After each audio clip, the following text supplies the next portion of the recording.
around 60 million years ago, the Old Ones, one of the first sentient races and the proverbial masters of the galaxy, met the Necrontyr, a sickly dying race desperately seeking a cure for their many radiation-related maladies.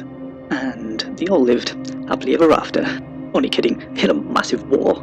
Jealous of the Old Ones' immortality and technological know-how, the misguided and disparate Necrontyr united and began a war they simply could not win, easily outmaneuvered thanks to the Old Ones' webway, a series of tunnels through real space allowing almost instantaneous travel between worlds. The Necrontyr did not stand a chance against their ill-chosen foe. However, by some horrific twist of fate, or purely by accident, the Necrontyr stumbled across a menace as old as the universe itself, the Catan. These powerful star vampires tricked the Necrontyr into becoming creatures of living metal at the cost of their very souls. Combined with the immense power of their new Catan overlords, they finally turned the tide of war by creating a series of dormant gates.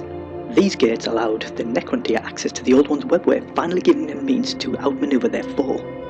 In a desperate attempt to fight back, the Old Ones utilised the powers of the younger races, such as the Crocs and the Jagero, but mainly the Eldar and their mastery of the Warp.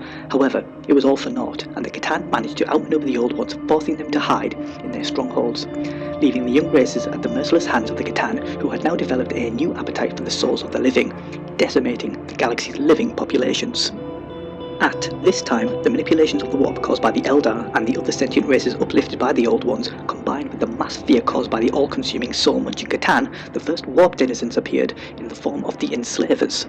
These demon-like creatures possessed the bodies of the living, drawn especially to the psychic emanations caused by the Eldar, allowing more of their kind through to the material realm.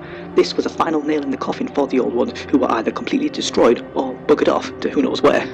The Necrontyr, not happy about their new overlord's appetite for souls, and also pretty annoyed at being trapped inside living metal, rose up and somehow defeated the Catan, leaving them back where they started.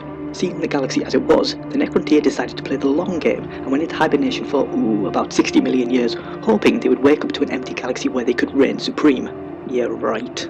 In the end, neither side won the war in heaven. The Necrontyr were duped by the Catan, and the Old Ones were finally defeated by the unintended consequences of their own creations, and naturally, the Eldar inherited the galaxy. Although, their story doesn't end happily ever after either. I've been Kanan, this was The War in Heaven, thanks for listening.